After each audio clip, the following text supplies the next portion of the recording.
let's take our seats. Yeah, baby. We'll do it live. Fuck it.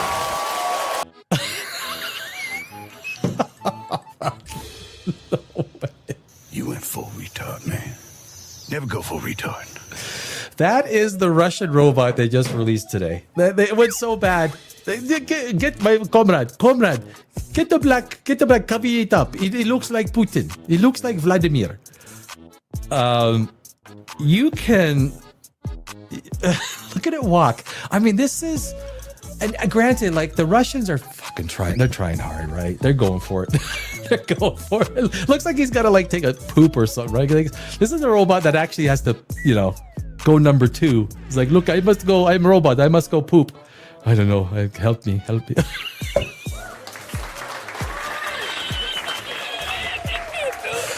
Guys, science is just as funny as anything else. If you can't laugh at science, I don't like stuffy science shows. I don't like stuffy science shows. And we are not a stuffy science show. I like to show the magic, and I love to show I love to show how fucked up Russian society is. He's born right from Soviet Union, you know. He's Soviet Union technology. Our robot needs to take a poop. He looked for a bathroom. He cannot find bathroom. He goes out, he waves, he goes, well, shit. I get to take a shit. Guys, that is Russian. Ukrainians got nothing to worry about. I know there's a lot of people dying. Don't like it. But that's Russia. I love showing the stupidity of this country. They say Russia. It's episode 9, and hey, you know what? I'm getting better. I'm getting better. I mean, most shows have like people, staff, producers. Not this outfit. Not yet. Anyway, we're growing though. We're growing. So anyway, we're talking about the SpaceX versus Blue Origin. Blue Origin nailed it. Yesterday, no one believed that Blue Origin was going to be at all successful. Like, they're so far behind SpaceX. So far behind. And today, it's like, maybe Blue Origin. I have the launch schedule that I'm going to show you guys the launch schedule for next year. You might be surprised. For the 2 hours of research that I just did, I was like, damn, okay, this is, now there's going to be stuff that's going to be announced and stuff that's going to, we can't really say come out of left field when you're launching spaceships. Like, those take a little bit of planning, but Blue Origin and Jeff Bezos, boy, I was expecting like something to go wrong. It was picture perfect. And how come that's not, see now that's not, where is the stop sharing?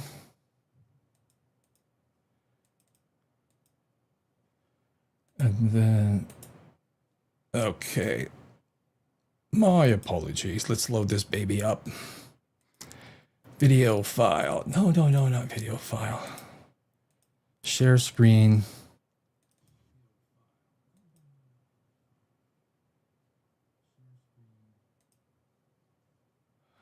Why is this not, replay New Glenn mission. Yeah, that's right. Add to stage. Our pad is so far south, a spectacular view for everybody here in Cocoa Beach. Now we've transitioned from ground power to the vehicle's own internal power. I mean, we are getting close. Aria, hold my hand. I'm getting really excited. There are those BE4s, 7 of them, ready to take New Glenn. This was just before the launch, and the launch had been stopped. 3.85 million pounds of thrust combined. 60 seconds. In just 60 seconds here, as mentioned before. We will light 4 of the engines, then 3 of the engines, just about a second or two. The launch had been stopped a couple of times before this, so it looked like it wasn't going to be a launch. It looked like if they're going to launch, I mean, it looks like you're having a lot of pre-launch difficulty. You hear the power up. We certainly do. And with that, you'll see that water any second now. And this is their new rocket, right? This is their new rocket, the New Glenn. And it's a big rocket, not as big as Starship. But it's a big rocket capable of about a third that Starship can carry. It's got 2 satellites on it, so it's a pretty impressive thing. Here we go. 13, 12. T-minus 10, 9, 8, 7, 6, 5, 4, 3, 2, 1. To Jeff. Lift up, detected. Sense motion.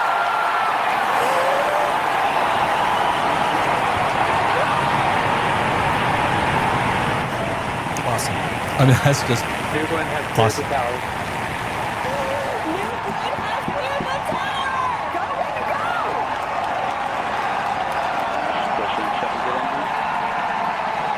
I mean, that is 30 seconds into flight. What it takes to get that little cylinder, into space. The physics involved. And the restricts now level. The people are like, if you work at Blue Origin, it's a party. I mean, it is. I'm sure they've been working 10 years on this New Glenn. This is the hardest point on the vehicle when it comes to the pressures and the speed. And you gotta be happy for everyone that worked on this. Like, we could sometimes trivialize this. It's like, well, it's just another rocket ship going into space. The physics that is involved with doing this is.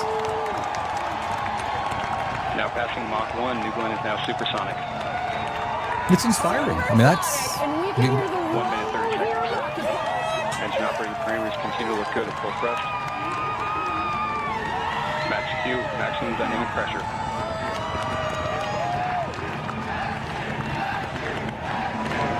It's like a football game. Who scored? I get to hear what's the score? Continue to look good. Body rate's nominal. Seeing good control on MR and TDC. Acceleration profile nominal.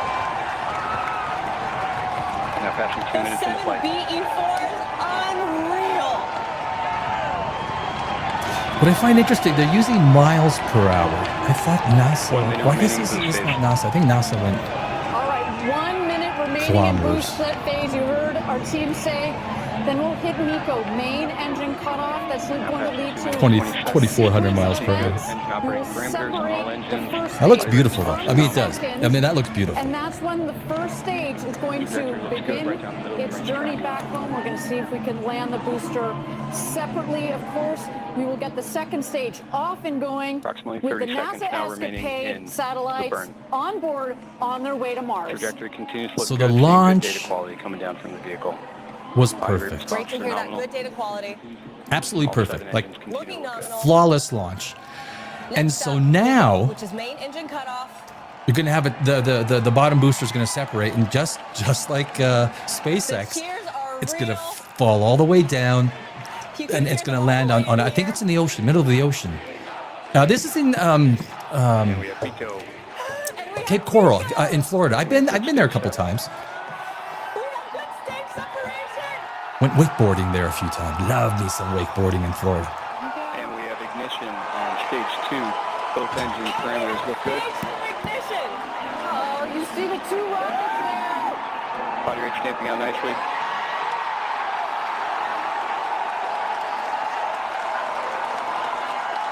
Both BTU engines look good at high thrust set point. Body rate responses look good. 3 minutes, 43 seconds into flight. Look at that view.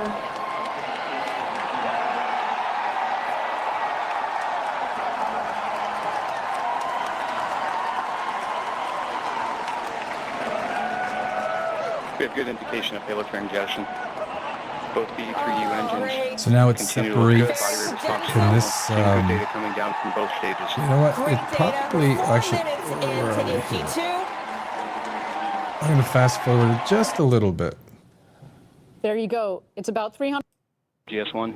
just to get to this landing here. About a minute and a GS2 half engine parameters look good. is when we would see Confirm engine cutoff. Never on Tell Me the GS1. Odds return to Earth. You 7 see it in minutes, kind of 40 seconds horizontal into flight. position. So it's We've very got similar to strakes on the- base of the booster, which give it lift. It's in free fall, and it's very similar to what SpaceX, We're you know, using the the same- forward fins as well. reuse plus, the same bus. Some of our reaction control system to, as well as the gimbling on the now beaten passing forward 30% max engines to turn 8 the minutes rocket into flight. accordingly. On here, it starts to tilt GS1 down. now halfway 1 in its minute to planned go. burn. GS1 I mean, it's a shows great- good it's- systems continue to look good. It's a great day for Blue Origin. It's a great day for Jeff Bezos. It's a great day for space flight. For Blue Origin is much more calculating than SpaceX. Blue Origin and with the New Glenn rocket, they do very few flights, but they make sure every single one is as successful as possible. SpaceX likes to do they like to shoot stuff up, and if it explodes, they learn off that explosion or that, and they fully expect a failure or, but here, I could only imagine the math that is involved with something like this.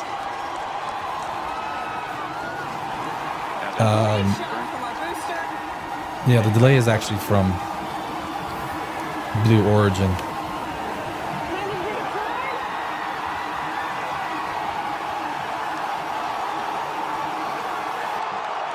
That's the yeah, I think they had to. Yeah, they had to stop it in pictures for some reason. They lost. There it is. It's awesome. Well done. Well done, Mr. Jeff Bezos. Yeah, like the football team. Hear the? I don't know if you hear the crowd. It's like the Dodgers just win the World Series. So anyway, that is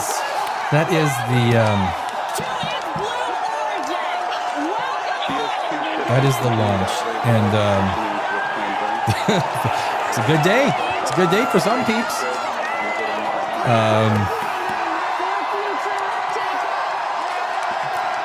You know what? You can imagine there's a lot of happy people.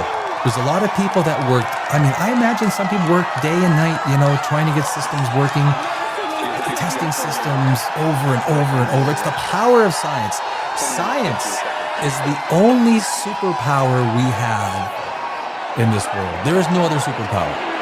There's no other. There's no Marvel. There's no DC Comics. It's science. Science is our superpower, and it's proven over and over and over again. And I hope President Trump does not enact those cuts to NASA. It's our superpower, man. You can't do it. Can't do it, man. So anyway, that is, and then they do release the payload. The payload release comes later on, but that happened a couple hours ago. So it's kind of like, okay, that's pretty impressive. And I thought it was like when you really, and if you take a look at so these are, where's this? So these are some of the rockets that we have. Where's the big file? There it is. So if you look at the rockets, maybe it's better. Actually, you know what? It might be better this way. Maybe it's not now. Yeah, that might be it. So if you look at the Starship, by far the biggest, easily. But then the Jarvis, and then you have the New Glenn. That's the one that just launched. The Terran R. The Terran R is a company called Relativity, and I don't know when they're launching, but their rocket is extremely impressive. And it is a big payload rocket, not as big as New Glenn and obviously not as big as Starship, but it is a big payload rocket. The Falcon, the Heavy Falcon, the Falcon 9, the Vulcan, the Neutron. The Electron is a small payload rocket. I think they've had 4 flights and they've had 4 failures. Boy, you try and keep up with all this stuff and you really get, I don't know what the, for the Vulcan, what the, there's people, a lot more in tune with the success rates of some of these rockets. But those are, and this one really just gives you a good idea of the size relative to other rockets. The space shuttle, the space shuttle wasn't really that big, right? You know what? I just watched Gravity again just a few days ago. What a great movie. I think the space realness of Gravity is, I wish they'd make some movies like that. You got the SpaceX Falcon 9s, but you can see where the Blue Origin, they don't got a heavy rocket like SpaceX. Starship it's got like a 6-story payload. I think it's even bigger than that. It's absolutely insane, the size. Just look at the width, the fairing of the fairing, which is the diameter, the payload size of the Blue Origin compared to the. But the Starship is being designed to carry people across space, right?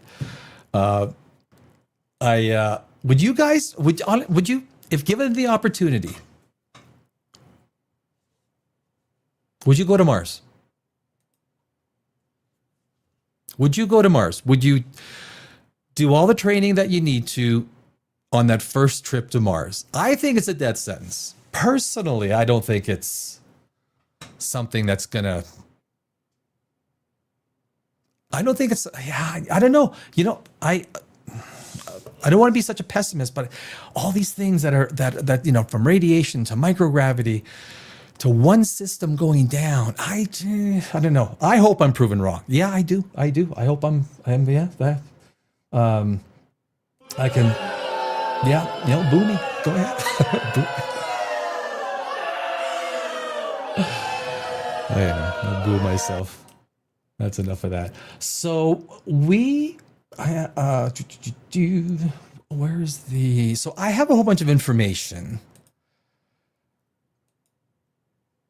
for, okay, so I have to remove this. See, I'm still learning. Part of the fun of watching is is it gonna have a train? Is it gonna be a train wreck? Is it gonna be a train wreck? How much is it gonna fuck up? That's me too. When I start a show, I think, well, it's part of the fun. If you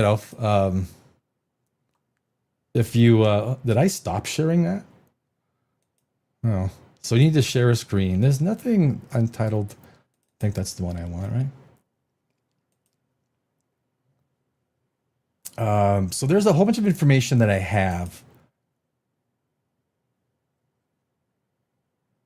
on SpaceX. So the SpaceX schedule, and then also, and I thought it was pretty interesting to see. Like a lot of these times, it seems like these launches come out of nowhere. It's like, oh, they're launching today. But here's the thing: there's nothing really planned on the SpaceX flight schedule, and I hope you guys can see that on the SpaceX flight schedule for Starship. No Starship launch dates are on the calendar. Here's what the public knows as of November 13th, 2025. SpaceX's own launch page only lists Falcon 9 and Falcon Heavy missions with actual dates and windows. There are no Starship flights listed in the upcoming launches section. Third-party launch trackers that have a Starship-only filter show no dated Starship missions scheduled for 25 or 26. One site lists a Starship launch for the Superbird 9 satellite with a target of June 2027, status to be announced. We know the last flight of Starship, Flight 11, was on October 13th, 2025, but Flight 12 and beyond have not been given public dates yet. It's kind of interesting. I guess they're probably trying to work some things out, and then they'll give it to us. I guess, but there's nothing. I guess it's a major development phase, right? Before they're going to launch another.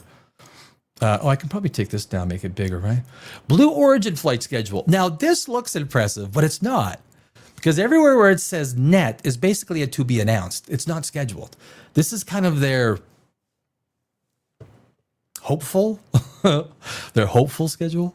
So Blue Origin flight schedule, the Escapade, which was today, the twin satellites. And I'm actually going to jump in quickly to what these twin satellites, they're on their way to Mars right now. Like Ciao Bella, both of them. And they're twins. They're both exactly the same.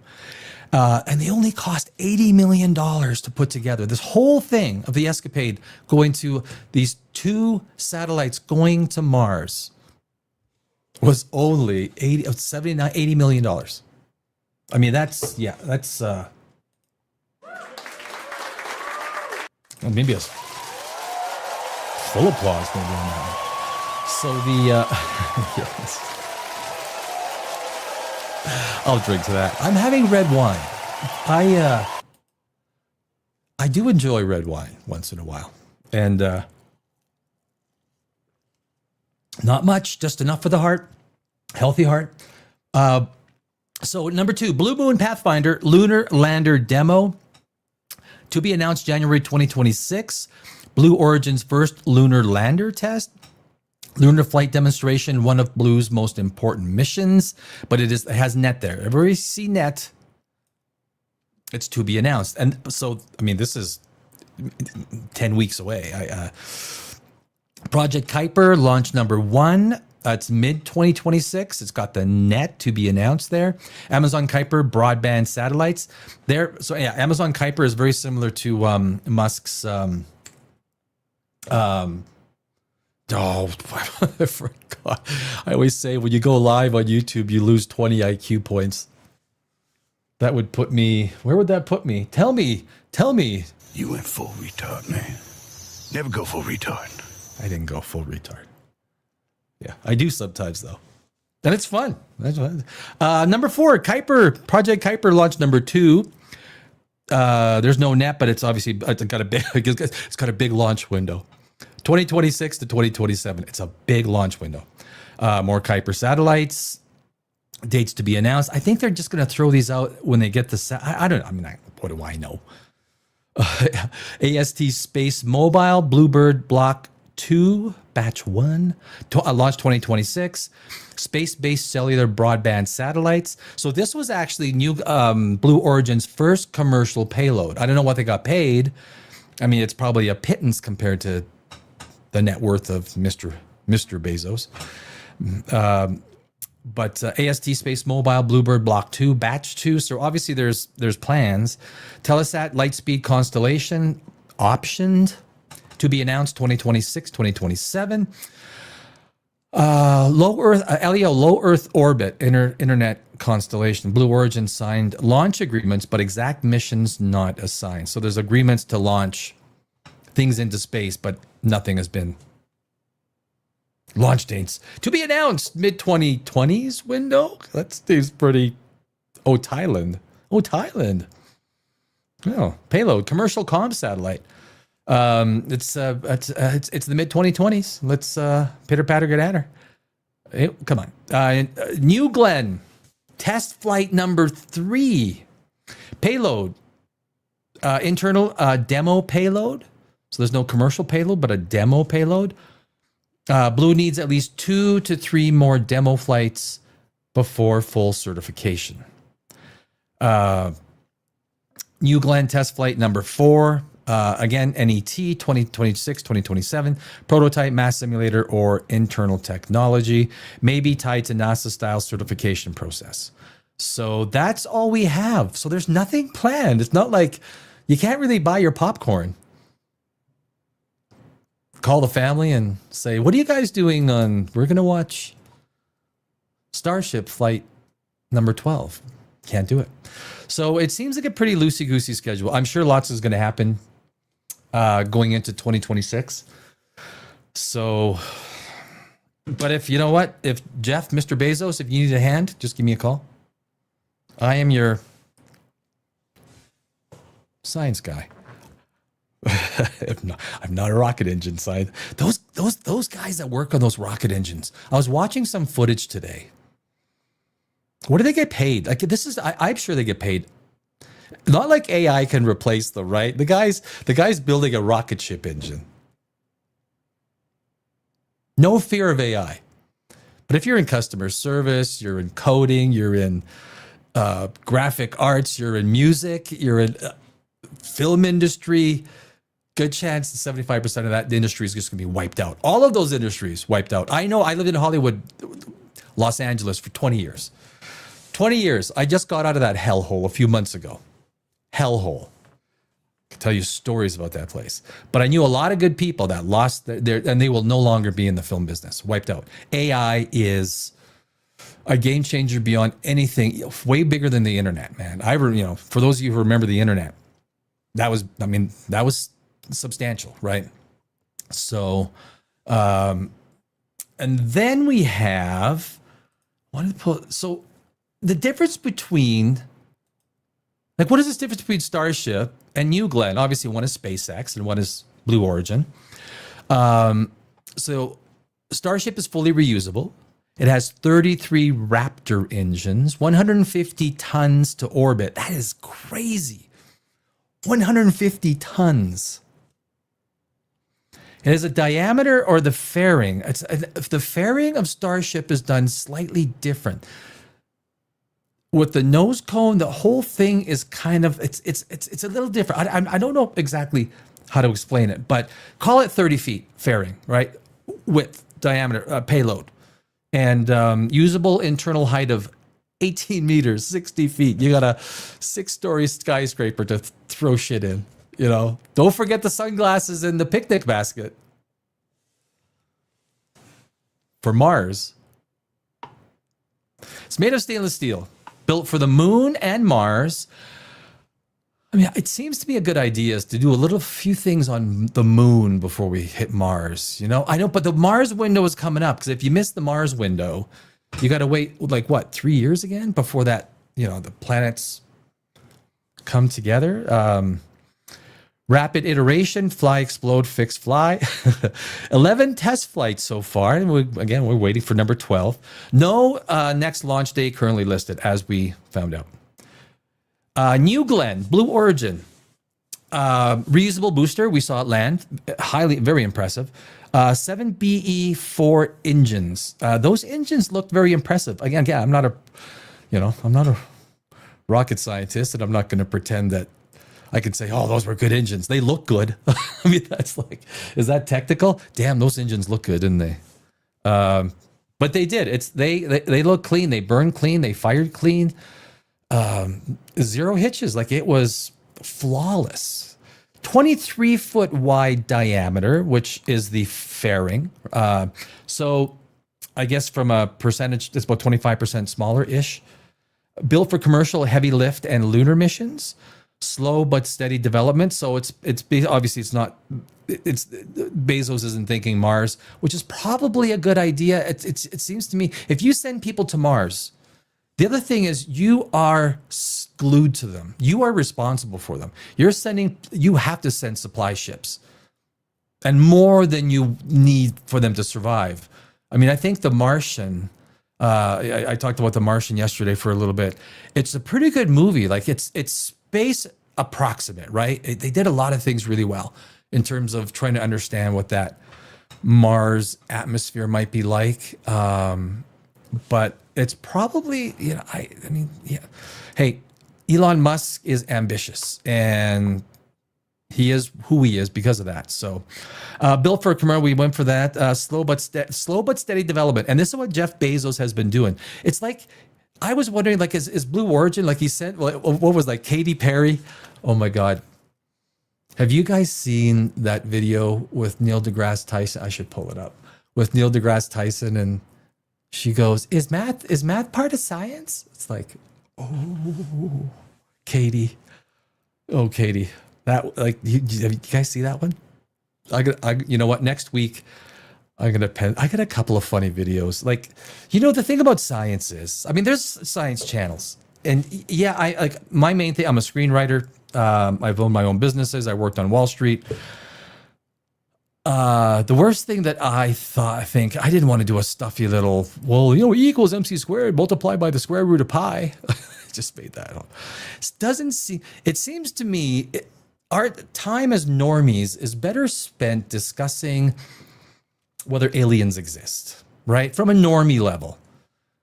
Like I say, CERN's not going to let any of us go and collide electrons. Like, hey, Brian, can I speak to Brian Cox? You run shit over there. I want to do a quick 2-electron experiment if I could. Just gonna collide a couple of electrons. See, I'm looking for Boson-Higgs. Have you found that yet? Oh, you have? Okay, never mind then. So anyway, science needs to be at a level, and even this stuff. There's a normie level that makes utter sense. Even talking about Star Trek, Star Wars, Battlestar Galactica, some of the science fiction movies that inspire us, right? Inspire astrophysicists as much as anyone else. Did you guys see Cosmos in 1980, Carl Sagan? I was playing hockey back then. It was on Sunday nights. The final episode was on December 21st, 1980. The first episode was September 23rd. And back then, if you missed an episode, you missed it, right? That's when they changed vacuum tubes in the back of the TV. Science has come a long way, but still, Kubrick thought we were going to Jupiter to find 2001: A Space Odyssey, right? It's always Hollywood is way beyond. I mean, the fact that we haven't even been to the moon in 50 years. 50 years ago, we landed on the moon. 54 years, however many years ago. We've done nothing since. Space shuttle, space station. We've really done nothing since. I don't want to. That's not even a fair characterization, right? If you took a look at the Juno probe, the Cassini probe, the New Horizons probe to Pluto, that was fucking amazing. Seeing Pluto, the New Horizons, you know what it's like. Could you imagine the math? Taking a little tiny spaceship and flying it. How many billions of miles that way, and coming within a few thousand miles of this little planet, guys, that is freaking math. I mean, I'm sure the mathematicians, the astrophysicists, it's like, well, it's pretty easy. You just kind of, okay. But it's impressive. It's impressive what human beings were capable of. But we'll probably destroy ourselves long before that. So it's, and then what do I got? Oh yeah, so the 2 satellites. I think we need to get to the 2 satellites here, don't we? Oh, you know what? I wonder if this is relativity. This is the Terran, what was it called? The Terran B. This is relativity rocket ship. This is it looks impressive, right? It looks very impressive.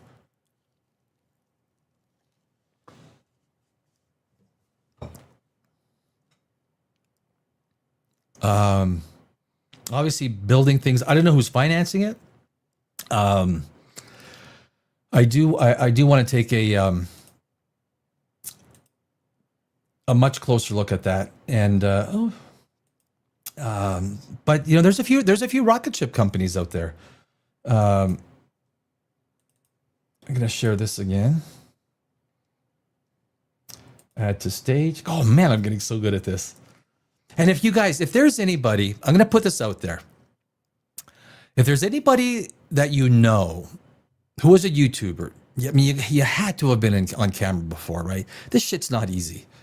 Yes, it is. Like when you have a host and they're kind of directing things, it becomes easier. But I am looking for people to come on if you have a certain expertise in something, or if you're just absolutely passionate like I am about science, history, philosophy, that kind of stuff. Drop me a line, because I am trying to bring some people on so I don't have to banter all on my own sometimes. godlessuniversetv@gmail.com. That's godlessuniversetv@gmail.com. If you know someone who is a YouTuber, let me know. I'm going to put that out there just because I would like to. I want to have guests on. I've called Brian Cox. He hasn't called me back yet, but yeah, he might. I will one day. I will get Brian Cox on. Oh, because we're both musicians. If kindred spirits. Probably not, but that's so. If we take a look at this, let me put this in a way so that it works good for. Is that going to work good for? Actually, it's going to for the mobile people. See, there's two different formats, and this is what crazy. They just launched it a few days ago, and it's creating hell for the people that are broadcasting. But you want that mobile, So anyway, the two satellites launched were NASA's Escapade probes, a pair of identical suitcase-sized spacecraft built to study how far the solar wind strips away Mars' atmosphere. The interesting thing about these two probes is they're only going to Mars for weather. They are doing nothing on the surface. They're just going to be checking for radiation, checking wind patterns, and things in the upper atmosphere, things out in space, what's going around, what's happening around Mars, around space. So that's what's going to be going on with these probes. Nothing with the surface, which I found kind of interesting. I thought, okay, well, I mean, probably the atmosphere has, especially if people are going there, it's only 1% of Earth's, but we better have a pretty good understanding of what the hell it is, right? I mean, what are those things up there? Clouds or something? It's just a whiff of clouds.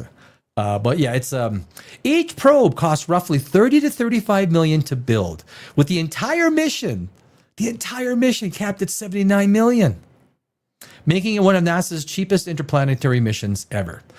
If anything, you give NASA more money. They are showing science as the superpower. They are showing, give us a little bit of money, right? So government does nothing right? I mean, if anything, I'm probably a libertarian. Less government, the better. I don't like getting into politics though, but government doesn't do anything, doesn't spend money right. But NASA, they are putting this stuff out with such little amount of funds. It's impressive. 30 to 35 million to build each one of these.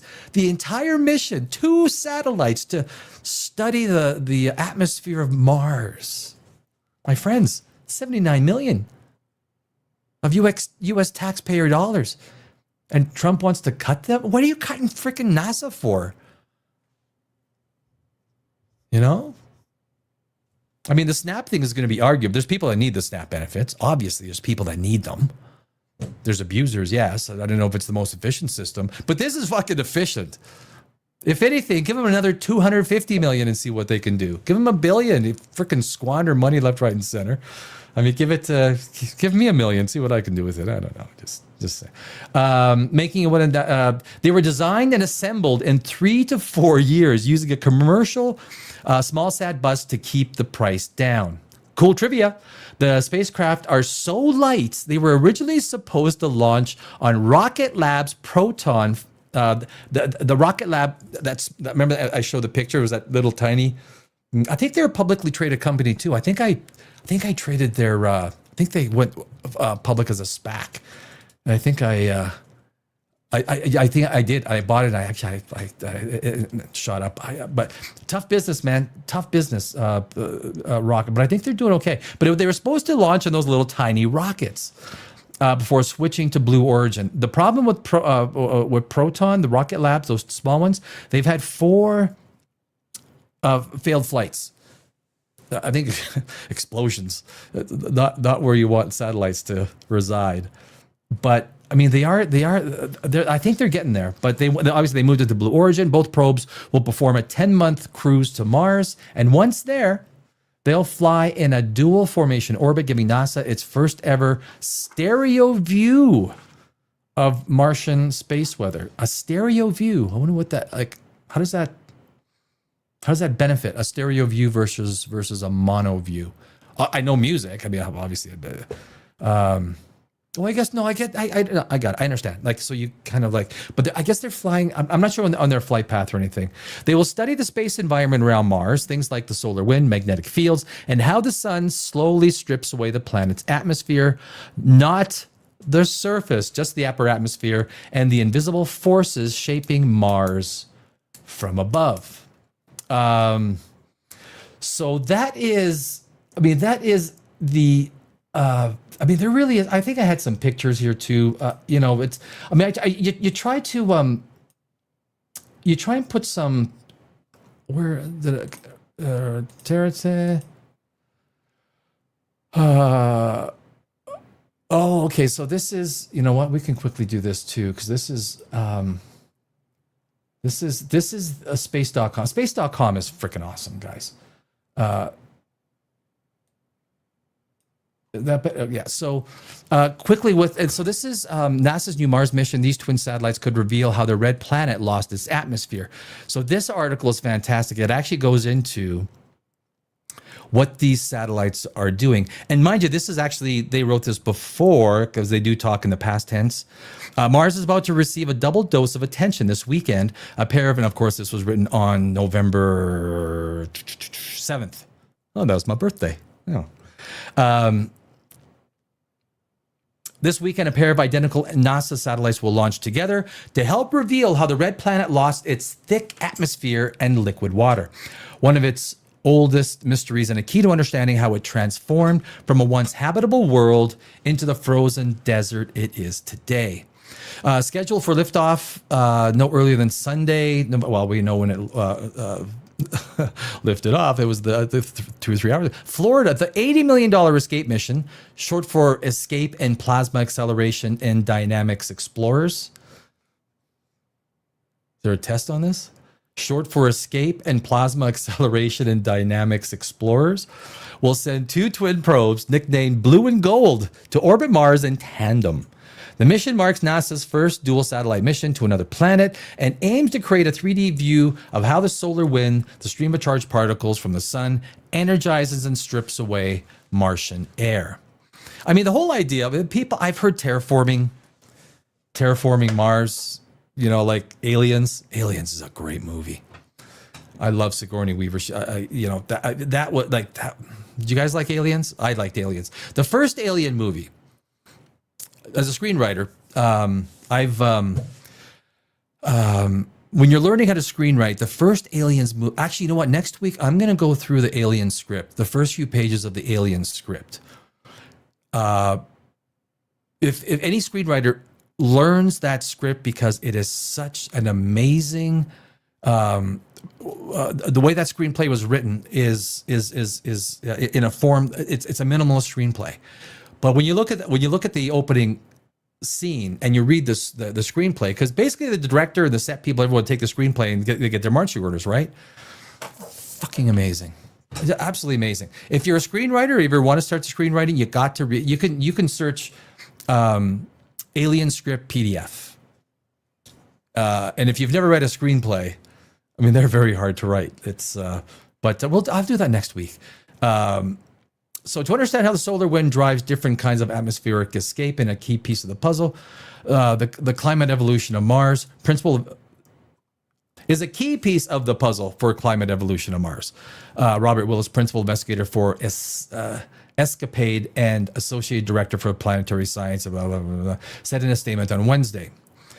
That looks like Blue Origin and some Intel propaganda. Geological evidence from ancient river valleys and water-formed minerals that Mars once had liquid water. I don't think that's news, but which means it also had. Could you guys imagine? Just imagine if our solar system, let's say if Venus didn't turn into the absolute hellhole that it is. What if there were 2 Earths? How would our civilization be different? Imagine, or if Mars was bigger and the mass of rocks from the asteroid belt comprised part of Mars, so it was bigger, it held onto its magnetic field, it was, you know, and so what if you had a solar system with 2 Earths?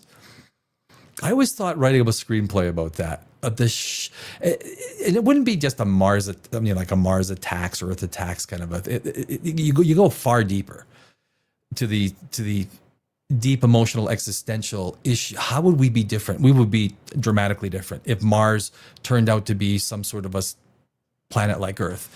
These are incredible exercises into the human mind and spirit, like who we are. I mean, the shit that we do to each other, to our own planet, to everything. I mean, are we going to survive? Probably. It doesn't look good. But maybe there's something within our, human. I mean, that's the whole philosophical thing about being human is probably a show to itself. I love philosophy. And there are things that, that can definitely be looked into in that. But it would be an amazing thing if there were two Earth-like planets. It would change who we are. Previous missions, including NASA's Mars Global Surveyor, MAVEN, and the Emirates Mars mission HOPE have shown that Mars lacks a global magnetic field, but retains patchy magnetic bubbles locked into its crust. However, with only one spacecraft in orbit at a time, researchers have been limited to viewing one region at a time, often hours apart. With the Escapade satellites, we can monitor how these regions vary on timescales as short as 2 minutes and up to 30 minutes. This will allow us to really make measurements we've never made before and to characterize a very dynamic system in a way we couldn't characterize it before. And of course, that's measuring the particles, the radiation, how the sun affects the atmosphere and how the atmosphere is how it works with space. After reaching Mars in September 2027, the robotic duo will spend about 7 months fine-tuning their orbits before flying in formation. Man, we're coming to attack these Mars people. Like a pair of pearls on a string. That is beautiful poetry. Coming within 100 miles or 160 kilometers above the surface. Dang. That's a close orbit. If all goes to plan, after 6 months of joint observations, they will separate into different orbits for another 5 months to build a 3D map of how energy and matter flow between Mars and the solar wind, the process that controls atmospheric loss. That is a hand for, I don't know if there's anything more that's, there is the Avi Loeb. I wanted to close with Avi Loeb. Because what I am, if you go onto YouTube, maybe I need a drink for this. Do you guys need a drink? I mean, I'll wait. Go get some. Avi Loeb. I find everything that he's been saying is absolutely reckless. That's why when I spell his name with astronomer after it, I use ASSTROM. You point back to Hale-Bopp, 1997, comet that passes once every 2,534 years. Never has anyone ever before, and plus all of the evidence points to a comet. And I would also argue, and I've said this in a lot of, previous shows, even though we're only on show 9, I've said many times, if you're an advanced alien civilization, you build a 10-mile mothership. Okay, 10 miles, you know how freaking big that is? And we're going to send it to a solar system far, far away. I mean, obviously it didn't travel at light speed. Did they open a world? Even if you're going to accelerate, like Fantastic Four, oh my God. Stupid science. Fantastic Four is nothing but stupid science, right? I mean, that is, oh my God. I think that's what happens when activists become screenwriters. They turn into stupid science. It's like Section 31. When they blow a bubble, their science fiction is they're blowing bubbles in a heart shape. Well, yeah, that's real science fiction. That's really good. Really good. But Avi Loeb, so they're going to send, or are they going to send nanobots? They'll send 1,000 little tiny nanobots. They can shoot those across the universe at almost no energy consumption compared to a 10-mile ship, which would take about over 10% of the total energy consumption or creation of our sun. If it was, I think 50, the math that I did was 50 light years away. A ship of that size. That's not an advanced civilization. This is a stupid civilization. Like, yeah, that's what I'm talking about. This is not what, okay, I could probably get rid of those things right there. This is not what advanced civilizations do. Now, Avi Loeb has just gone off. So if you go through YouTube and you search anything 3i Atlas, you see nothing but clickbait. And is this good for science? I mean, these science channels that are popping up left, right, and center. So if you're like a real science channel just trying to do some really cool shit, I mean, you're going up against 3i Atlas sends 4 probes to attack Earth. It's like, what? I better click on that because that sounds really interesting. I won't do it. I won't do it, man. I just won't do it. I would rather call out the bullshit. And so when we take a look at Avi Loeb, he's made certain statements. Where is it? There. Oh, come to me, Avi Loeb. Come to me. Okay, no. There we go. There we go. Now I made a special. Make sure it works. Make sure it works for the mobile setting.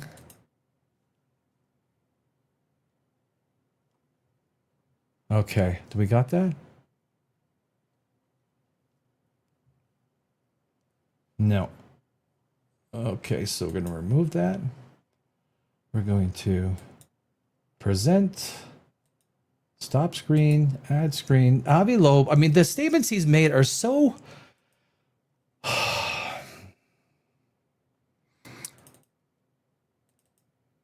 Oh, that's not it. There we go. Share. And then we go add to stage. There we go. Oh, thank you for waiting, my friends. I thank you for your patience because this shit's hard, man. Every time I go live, it's always like, okay, how much of a train wreck? I'm waiting for that episode. Well, it's like starting the first few minutes off with no volume on the mic. Well, that is what happened today. But anyway, oh, we're at number 17. No. We're gonna go through these. This is do I gotta put music on? Can I put like clown music on?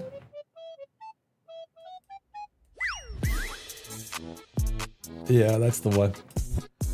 Avi Loeb says, and so on the left-hand side is Avi Loeb's statement. On the right-hand side is the actual science explanation. It's like astronomers, scientists saying, look, Avi says it could be. Now these are actual verbatim. Like there's no embellishment. It was hard to get this thing together. It could be an artificial technological artifact. He states, the hypothesis proposed is that 3i Atlas is a technological artifact with active intelligence.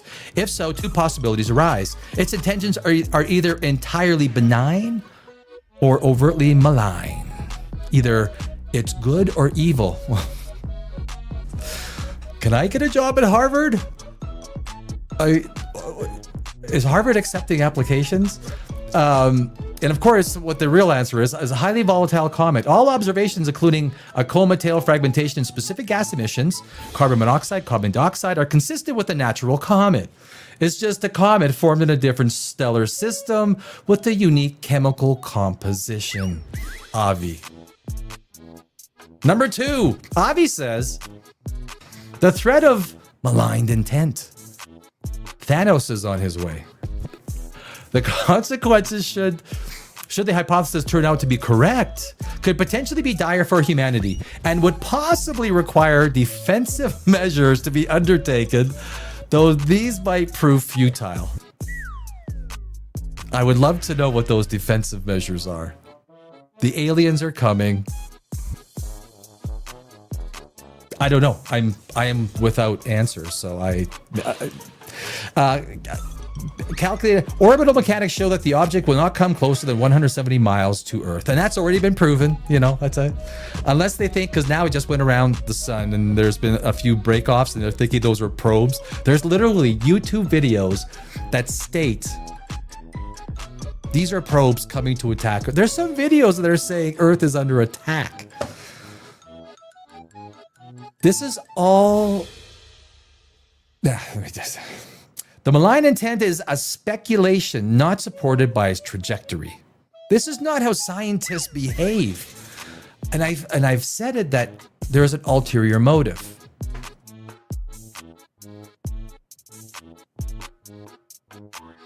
I won't say it because I can't say those words without getting in trouble with, Avi says, number 3, its trajectory is fine-tuned.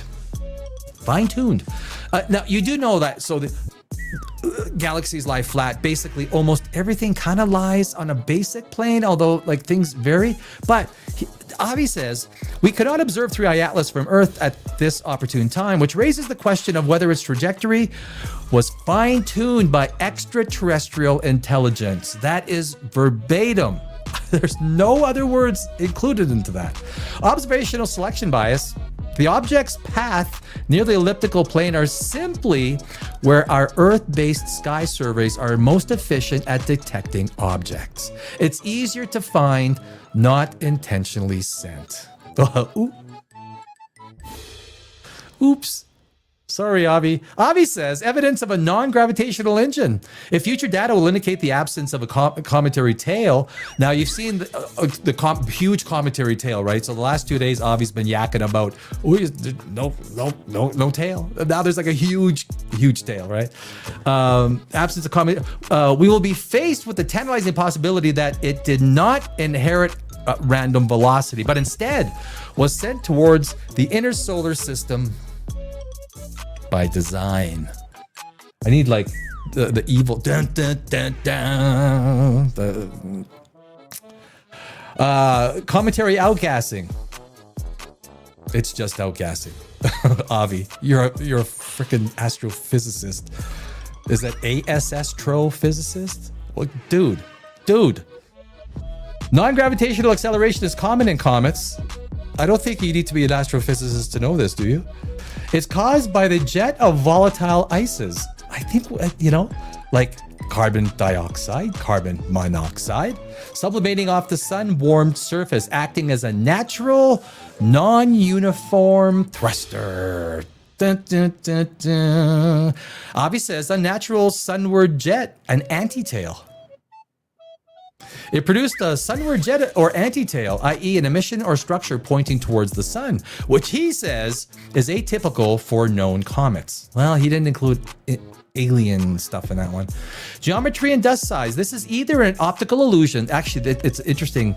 A geometric anti-tail viewed when Earth crosses the comet's orbital plane, or caused by the expulsion of large, slow-moving dust grains from the nucleus that are less affected by solar radiation and pressure. Avi, give me a call. So I do have a standing bet with Avi Loeb. I don't know if you, if you haven't seen we're only on episode 9, so we're a young channel. We're getting there. But I did put a bet out to Avi Loeb. He takes the alien side. 3i Atlas is an alien. You got that? I take it's not an alien side. And the loser has to eat just a small plate of squirrel poop. That's it. Just a small plate of squirrel poop. Haven't heard yet. I mean, I'm thinking about calling Harvard and saying, hey, can I speak to Avi? I might do that. Avi says, unusual chemical composition, nickel. That's one of his strong arguments, right? So he says that basically the composition of the nickel is just not natural. Well, it's probably flown billions of years across the galaxy. It's probably, but anyway, let's see what the scientists say. A large nickel iron ratio. This is compatible with an industry-rich alloy that could be used for aerospace applications. Like, he literally is now commenting on what alien civilizations are going to use for alloys to build their spacecraft. Are you a fucking scientist? Or are you like, who the like, here's what the scientists say, okay? Exotic. I don't like being mean. I'm not a mean guy. Even with my movie previews. Like, I generally, you know what? I'm more apt to laugh at stuff than to like pull out the harsh language. But if you say harsh language with a smile, it's always better. Exotic interstellar ices. The high nickel content is likely bound in highly volatile nickel compounds, which break down easily far from the sun, releasing nickel vapor at unusual distances, consistent with a unique interstellar origin, meaning that the solar system that this thing came from billions of years ago is just different from our solar system. I mean, Avi says anonymously massive. And that, I'm telling you, man, 20 IQ points. You go live on YouTube, boom, you instant stupid. Anomalously, thank you. I'm not massive nucleus. I was at English major university. And that was my shtick. It's at least 1,000 times more massive than the previous interstellar objects we've seen. Of course, that's what we measure everything against, just the last few. And the question is, why is such a giant object delivered to our solar system when we saw only small ones before? Well, I'll tell you why. Early size estimates were highly uncertain due to the obscuring coma. Later, Hubble and JWST data, James Webb Space Telescope data, placed the most likely diameter at less than 1 kilometer. That's the nucleus, the gut, right? Consistent with a large comet. Consistent with a large comet. See, they're laughing. Avi, they're laughing at you, buddy. Dude, they're laughing at me.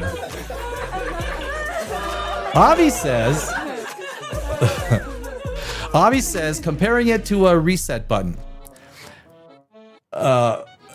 It could be a probe from an interstellar gardener monitoring us, who may decide to reset life on Earth. Like, I remember when he said that.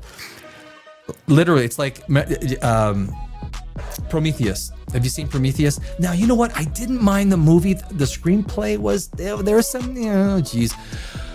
They should have, like, those engineers were pretty interesting. But basically, at the end, he was said, we got to destroy Earth. And this is what, I guess he's saying that the engineers are coming to destroy Earth. Because there's interstellar gardeners. The probe could be interstellar gardeners. What the fuck is an interstellar gardener? They even exist? Like, you literally are making this up. There's reasons why the sensationalism of the last few months is happening. There's reasons. Number 9. Avi says, NASA is pretending to be adults. Yeah. You're a real adult, Avi. Fuck you. Oh, just kidding. I said that with a smile. I did. Let us instead maintain our childhood curiosity and seek evidence rather than pretend to be the adults in the room that know the answers in advance. So Avi is the adult. Okay. Right. Scientific skepticism, burden of proof. Anyone who has done any sort of science, any sort of is in the orbit of science. If you have a affinity for science, if you're like a science hobbyist, you know this, right? The standard scientific method requires extraordinary evidence for extraordinary claims. You don't claim shit you can't provide even as, philosophical evidence is that's kind of for religion, people can keep their religion. I don't care about that. There is overwhelming evidence for a cometary origin. Actually, all of the evidence is for a cometary origin, and none for a technological one. 0, except the ones that you make up in your head, Avi. Avi says, number 10, concealed high-resolution images. Oh, they're hiding. Government's hiding the images, man. They're hiding them. I asked the team to check. Oh, because Kim Kardashian got a tweet back and Avi didn't get a tweet back. And so Avi wants Kim Kardashian as part of his research team because she speaks to the government. So I asked the team to check the Mars Reconnaissance Orbiter, MRO, image. I suspect they might not be in a hurry to release the highest resolution image to the public. They just opened the government today, my friend. You go to the NASA website, a lot of pages say this page is not being updated, this not being updated, it's not being updated. Standard data processing protocols. Observatories follow strict procedures for calibrating, processing, and peer reviewing complex high-resolution data before it is made public. There's no evidence of a systematic cover-up. NASA is required by law to release their data in a certain amount of time. Is it 48 hours? I mean, someone probably knows much better than I.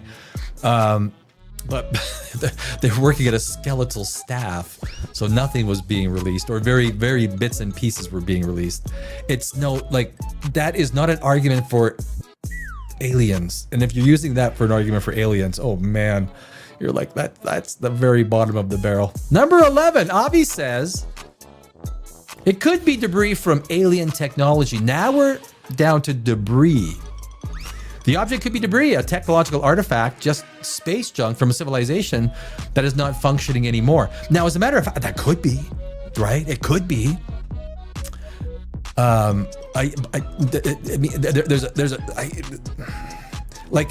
mean, Voyager 1 and 2, right? Like literally, it could fly into a solar system one day, and it's literally there'll be an Avi Loeb on that planet in that solar system. He'll be jumping up and down. It's an alien probe, and it is. It's our Voyager, man. And they'll be like, holy shit.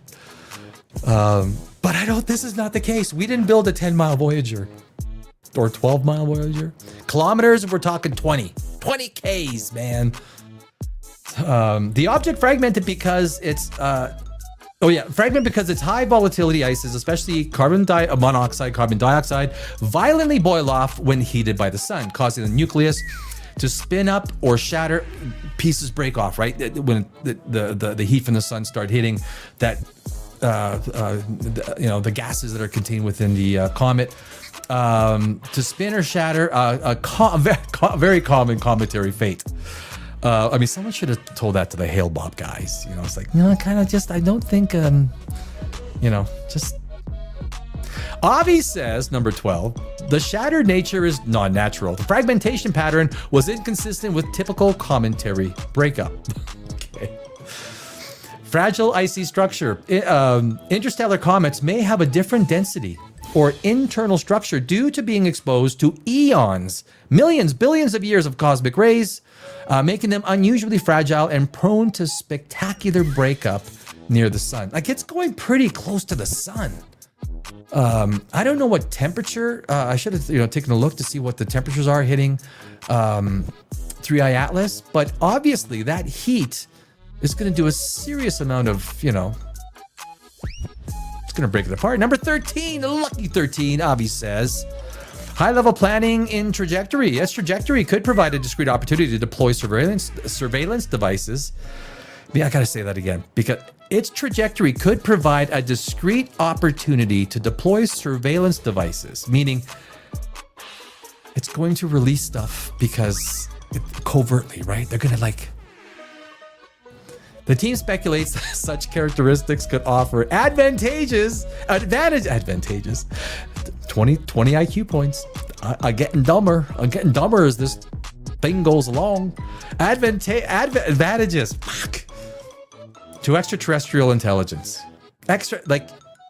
He's in the minds of the aliens. If I was an alien, the scientists say the object's trajectory is a result of the random velocity inherited from its home star system combined with gravitational interactions as it traveled through the galaxy. There's no evidence for a propulsion-driven course correction. Number 14, a potential interstellar life raft. Now remember, the Avi says are actual things that he said. It's not like ish. These are quotes. You see little quotes there, right? You see them? Could be a life raft designed to seed life on habitable planets.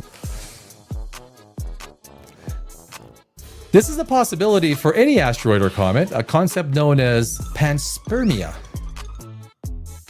It is a philosophical concept. I did a video or a segment in one of my videos. It's a very fascinating subject. It is a philosophical concept of biological transfer, not a physical anomaly unique to 3i Atlas. Basically, life is spreading through the galaxy, through the universe, and other galaxies using comets, right? Using fascinating. Maybe I could but I don't think 3i Atlas is like Avi. Number 15, Avi says, evidence is being systematically dismissed. Right, your evidence. The biggest threat to astroarchaeology is the insistence that all interstellar objects are rocks. This is a form of technological deafness. Could you imagine if every astronomer was going around proclaiming objects to be alien sourced, or that the first idea is that these are alien objects long before they're just rocks? Could you imagine the science community? It would be a little bit of a shit show. It would be like a Russian AI robot. We see how the Russian Putin AI robot turned out. Fuck, those Russians are working hard though, right? They're trying, right? They're trying. Like good old Russia. Fuck. Soviet Union technology, my friend. Soviet Union technology. Number 16. The fluffy snowball model is flawed. Avi says, I will not rule out that 3i Atlas is a comet. However, insisting that all interstellar objects are icy rocks is unwise. Okay, fuck. I just the ones we've seen, Avi, okay? Just the ones. I'm sure there's probably, I know there's one flying out past the Oort cloud. Its name is Voyager 1, okay? Like, what do you want? The ones we've seen, buddy. This is not rocket science. Or is it? Or is it rocket science? Scientists now accept that interstellar comets may simply belong to a new exotic class of comets with highly unusual ices. And basically, every solar system is going to develop with different, you know, I imagine there's probably some solar systems where there's like an overabundance of gold, right? So and if life develops there, they're like, oh, gold is not a commodity. It's like you find it everywhere. You know, there's maybe, imagine that you get an Earth-like planet, but they don't have fossil fuels to get the whole industrial revolution going. Does that change? But the point is, every solar system is different. And the idea that these comets traveling billions, trillions of miles is not, dude, Avi, call me. Which is expected given their formation outside of our solar system. Number 17, Avi says, the need for an interstellar archaeology program. Can I run it? Can I apply for that job? That would be fun. We should deploy large telescopes. We should always keep in mind the possibility of a Trojan horse. Would we send a Trojan horse to another solar system? Expend endless amounts of energy, endless amounts of construction time, endless amount of resources for the purposes of sending a massive Trojan horse spaceship? Or would we send little nanobots? Or would we send little tiny nano? Everything is going nano. That's the thing.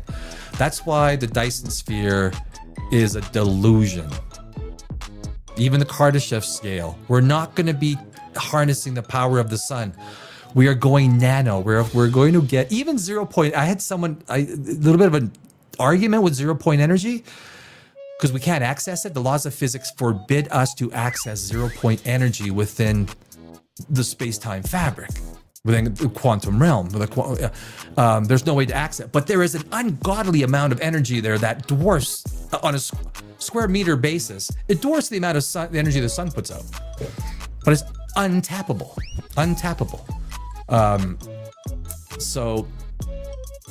But the scientists say, while desirable for science, dedicated missions to hyperfast interstellar objects are currently logistically and financially prohibitive given the low probability of success. Yeah, could you imagine spending billions of dollars? What are you guys looking for? Oh, I'm going to blow up the Earth. This is huge. The silence, okay, now the silence is a test, right? Avi says, I think the last two are Oumuamua. I can only find 18 good ones. The last two are Oumuamua. But this one, because he was wrong on Oumuamua too.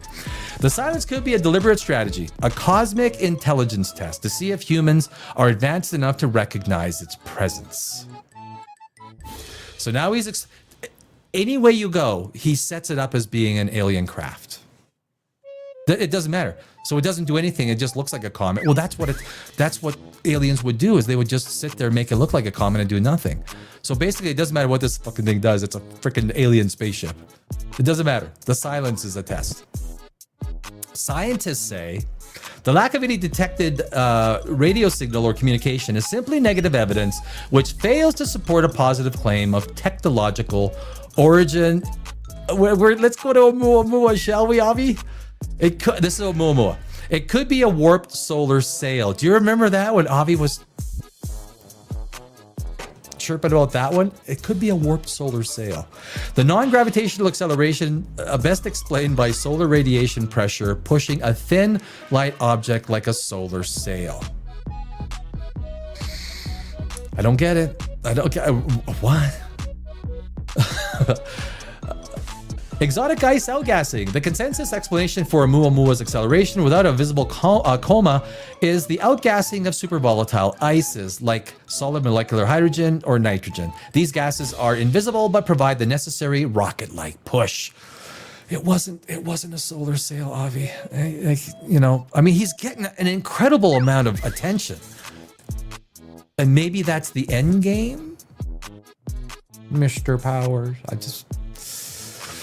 I wish there would have been one more Austin Powers. You know, they were actually writing a fourth Austin Powers. What's his name? But from Dr. Evil's perspective, they were actually writing. I think they almost got the script finished, but they never got to filming. I don't know why, but it was supposed to. Yeah, there was true story. Number 20 and the final one. Avi says, with regards to Oumuamua, the lack of a coma is highly suspicious. Well, it was like, there was only one image ever taken of Oumuamua, right? It was like a little tiny dot. Like a little tiny eensy-weensy dot. We have, every image you see of Oumuamua is an artist's rendering of Oumuamua. But given what they think, they thought it was either a long cigar type thing, or it was a collection of a few, like, lumpy rocks that kind of made it seem like it was cigar shaped. But we have no images of Oumuamua. Everything you see is just an artist's rendering or a few prompts put into a AI. Give me a long cigar-like asteroid, and I'm telling you, man, AI is gonna fuck up so many industries. We do not even know what's coming. We don't. We've seen it in the 1.5 million, 2 million layoffs so far. How is gonna? We don't know. Like, I'm going to be doing a lot more episodes on AI. I need to do a deep dive into the philosophical, ideological.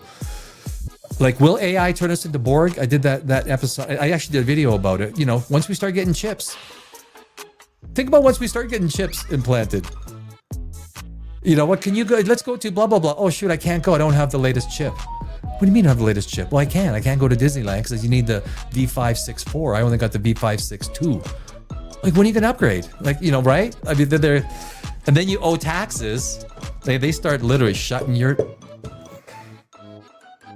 And then what? If they integrate inorganics with organics, right? And basically, what's Elon Musk's company, Neuralink? That's what he's doing, right? He might be the guy that solves paralysis, spinal injuries, combining inorganics with organics, the electrical communication. If that gets to perfection, now you're talking about chips, and now you're talking about, do we turn into Borg like 200 years from now? It's not far-fetched anymore. Of course, it doesn't matter to us. We'll be long gone. We'll be in heaven. At least I will be. I know St. Peter loves my ass.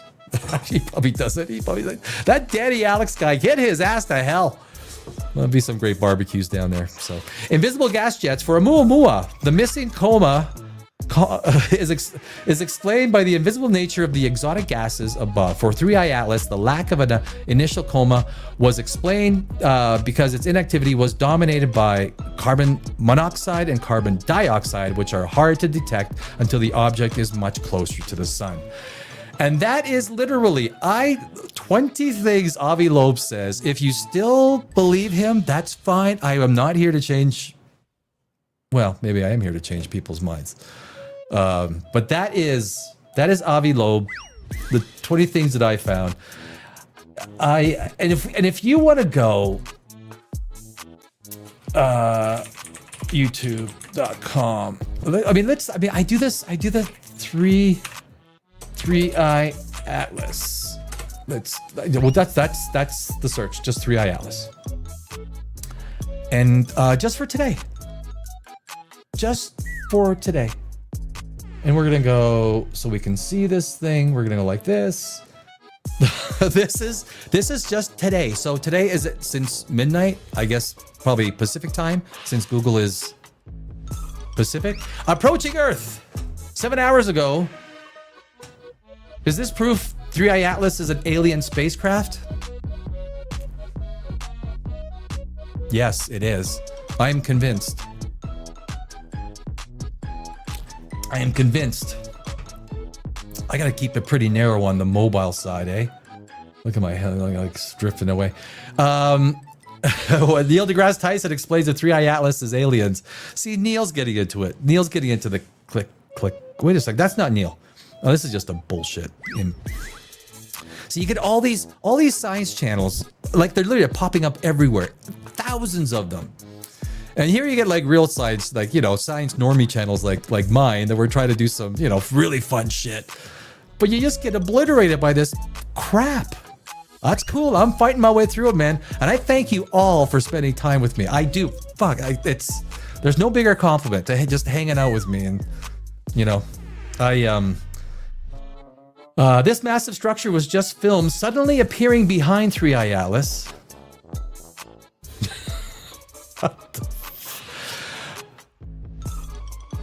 I'm without speech.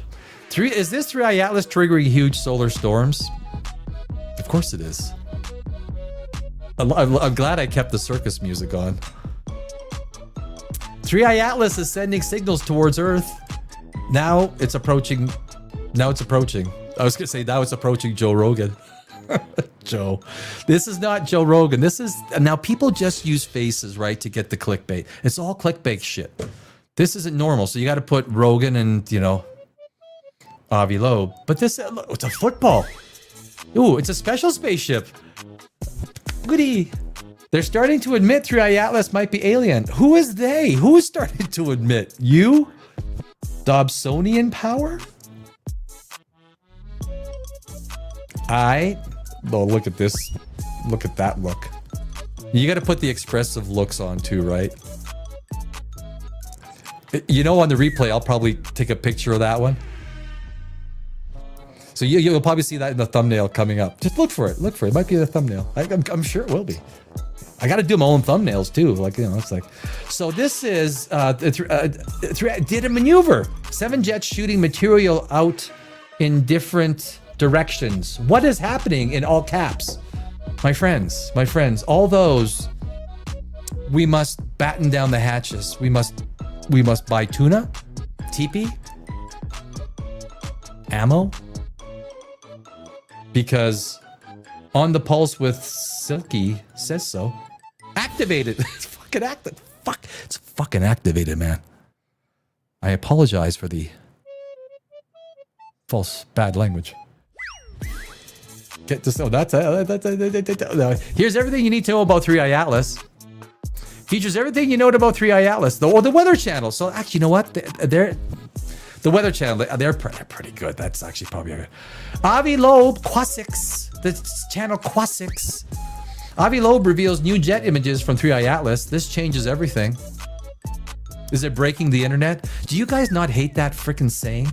It's breaking the internet. They're terrified. NASA scientists are terrified. They're fucking panicking.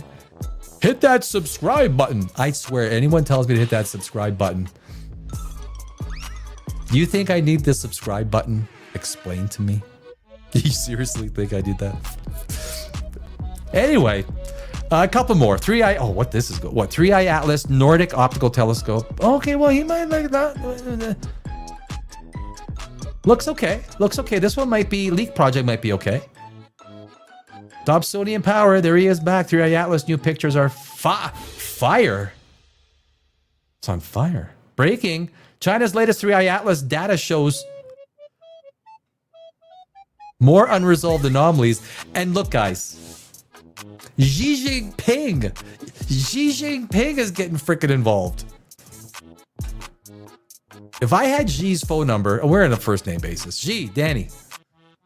No, I'm doing well. Just having some wine. 3i Atlas, any comment? China sees something new. How do you know? Seriously, Megatrends, how the fuck do you know China sees something new? How? Borisov plus 3i Atlas. New object. There is a new object detector. What's the other one that just broke up going around the sun? I was even going to talk about it today, but it would have turned into too much. I'm going to do it next week if it's still around. 3i Atlas. Forget 3i Atlas. We have a bigger problem no one is talking about. Thanos? Who's coming? Who's that? I don't know. I'm not even gonna click it. You think you're gonna click that? Would you click that? Would you guys click that? 3i Atlas, NASA uncovers hidden cosmic secrets. Oh man, hidden cosmic secret. This is all I Googled Googled YouTube with 3i Atlas. That's all I put in. I've done 2 videos on 3i Atlas. Look at this. Was that one good? No, NASA released 3i Atlas data and it's mind-blowing. Michio Kaku. They love putting Michio's face all over the place. AI Michio Kaku, right? Just saying humanity a final warning. This is the final one. Listen, you motherfuckers. We're coming to kick your ass, destroy your houses, and rampage your supermarkets. I do believe War of the Worlds. Did you guys remember Tom Cruise War of the Worlds? I mean, honestly, I know some people don't like Tom Cruise, but does Tom Cruise make a really, really bad movie? I mean, the Mission Impossible movies weren't great. They were filled with so much exposition and made you puke. As a screenwriter, you would just think, Tom Cruise knows, dude, you're spending 20 minutes doing exposition in 3 different parts of a third of the movie is exposition, man. You're just telling what's going to happen or what, Tom Cruise, give me a call. Call me, Tom. 3i Atlas China joins international hunt with new photos of interstellar comet. Michio, there he is again. Update, first interstellar object to explore. 3i Atlas shatters into millions of pieces. Millions of probes. This alien 3i Atlas video is... Oh my god, look at that. He puts the alien in there. Okay? Oh, it's a flat. Oh my god. This is what people do. I think these channels are going to get shut down. Honestly, I think they will. YouTube has been on a rampage shutting down channels. And again, if you guys know anyone who is into science, who is a good YouTuber, who can do shit in front of the camera, email me. Because I want to get a little bit, like some episodes I need some, how did Robert Downey Jr. put it in The Hulk? I'm developing a team. I guess, something like that. Did he do it better? I think he probably did it better. Okay, this is a 3i Atlas. You know what? You get the point, right? Thank you. Thank you. That's very kind. So next week, guys, we're live Monday through Thursdays. I'm going to do the Kessler effect, the Kessler syndrome. Have you heard of the Kessler syndrome? I have a video about the Kessler effect or syndrome, and it's basically about satellite, junk in orbit coming to the point where there's so much of it, you can't even launch satellites anymore. We would lose everything. We'd lose GPS. We would lose our civilization. And it's not getting any better. It just continues to get worse. And then a whole bunch of stuff on AI. I have, what else? Oh, December 4th, 1st to the 4th, I'm doing Underworld. I'm going to review the 4, it's been a while since I've seen them. So I'm going to watch and review. We're going to do it December 1st to 4th. On Christmas Day, I'm going to be on for 8 hours. 8 hours on Christmas Day. And 4 hours on Christmas Eve, live. I don't have family. So I figured, you're my family. You're my family. Unless the aliens from 3i Atlas come and hang out with me. And if they do, I will put out a beep, beep, beep, beep, beep, beep. to the aliens of 3i Atlas and see if I can get one of them to come on board and just kind of like, shoot this shit for Christmas Day. I want to do a little bit of the historical Jesus. Do you guys ever fascinated with the historical Jesus, right? The real Jesus. There isn't much, if any, evidence, but there. We're gonna a bit of history, a bit of philosophy on Christmas Day. But if you're not doing anything Christmas Day, I will hang out with anybody. I have proven that in my past. So till Monday, my friends. On Saturday night, I have another channel called Poprageous, and I'm doing Poprageous Live Saturday night for a couple of hours. I just do, because I'm a screenwriter, so I just do movies. We just talk movie stuff, sci-fi, fantasy, and horror. You got to remember to put the OR, the last OR on horror, otherwise you just get horror. I write horror screenplays. You don't want the horror screenplays. So that's Saturday night on Poprageous, my other channel, which I just fired back up. I spent almost 2 years trying to get out of Los Angeles, selling the business, selling the pieces, everything, getting the hell out of Dodge, and then putting this live studio back up. So I'm just firing things. But anyway, I thank you. I appreciate everything. Monday through Thursdays here at Godless Universe.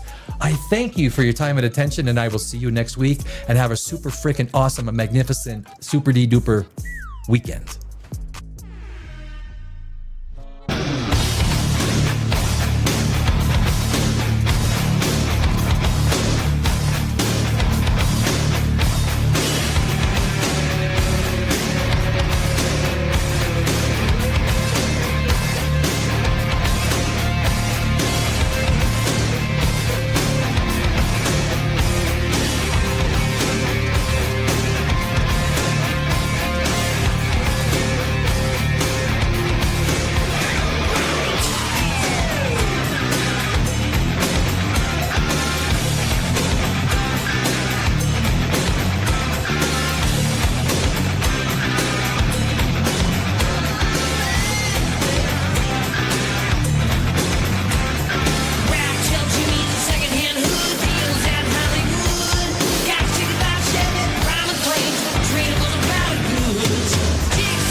Okay, children, let's take our seats. Yeah, baby. We'll do it live. Fuck it.